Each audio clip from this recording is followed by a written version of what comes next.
আমার বড় যা হলো আমার শাশুড়ির বোনের মেয়ে। আমার শাশুড়ি কিন্তু পছন্দ করে তার বোনের মেয়েকে কিন্তু এই বাড়ির বউ করে আনছে। আর আমাকে কিন্তু আমার স্বামী পছন্দ করে পারিবারিকভাবে বিয়ে করছে। আমার স্বামী কিন্তু আমাকে প্রচন্ড পরিমাণ ভালোবাসতো।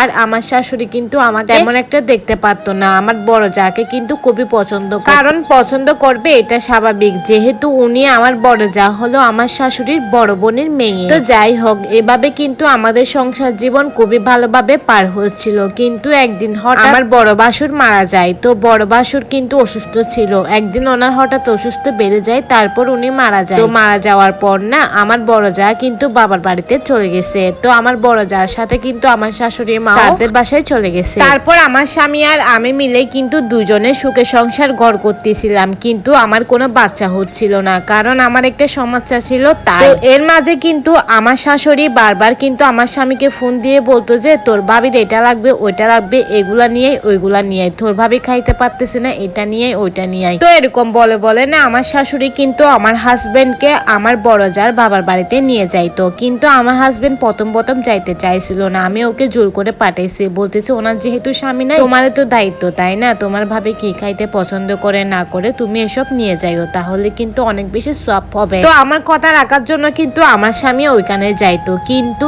ইদানিং দেখতেছি আমার স্বামী ওইখানে গেলে আর আসে না, ওইখানে রাতে থেকে যায়। আমি কিন্তু বুঝেও না বোঝার ভান করে বসে থাকি। আমি আমার স্বামীকে কখনো জিজ্ঞেস করি নাই তুমি ওইখান থেকে আসো না কেন, এসব কথা কখনো বলি নাই।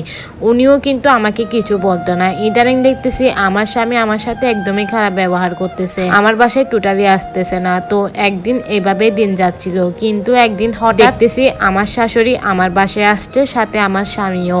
আমার শাশুড়ি বলতেছে যেহেতু তোমার বাচ্চা হচ্ছে না, তোমার সমস্যা আছে, তাই আমার ছোট ছেলে আর আমার ইচ্ছা আমার বড় বউয়ের সাথে কিন্তু আমার ছোট ছেলের বিয়ে দিব, তাতে তোমার কোনো সমস্যা আছে? আমার স্বামীও বলতেছে আমি আমার ভাবিকে বিয়ে করি, আমাদের একটা বাচ্চা হোক, তুমিও থাকবে ভাবিও থাকবে, দুজনকে নিয়ে আমি সুখে সংসার গড় করব, তোমাকে আমি ডিভোর্স দিব না, তুমি এই বাড়িতে থেকে যাও। তারপর আমি কিছু বললাম না তাদেরকে। আমার ভিতরে কিন্তু তোলপাল হয়ে যাচ্ছে, চোখে কিন্তু প্রচন্ড পরিমাণ জল আসতেছে, আমি তাদেরকে কিছুই দেখাই না। আমার ভিতরে যে এতটা বেশি কষ্ট হচ্ছে সেটা আমি কাউকে বলে বুঝাইতে পারতেছিলাম না। আমি আমার স্বামীকেও কিছু বললাম না। আমার স্বামীর প্রতি আমার এক আকাশ পরিমাণ অভিমান।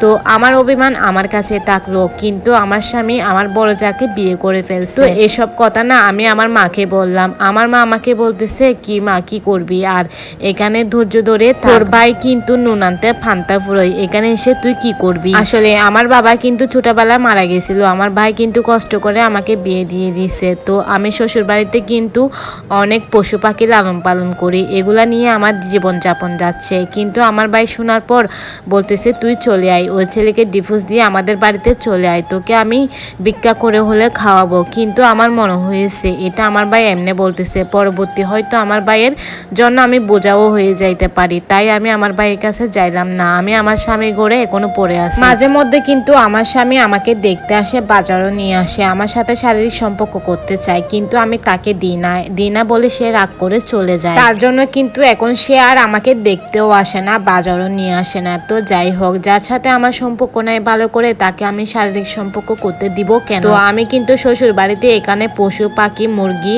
আর অনেক কিছু লালন পালন করি। তো শাক সবজি তুলে ডিম বিক্রি করে আলহামদুলিল্লাহ আমার চলে যাচ্ছে, এভাবেই দিন যাচ্ছে। আজকে আমার জীবনটা নষ্ট করার জন্য একমাত্র দায়ী আমার শাশুড়ি। আমার মতো শাশুড়ি যেন কোনো মেয়ের জীবনে না আসুক।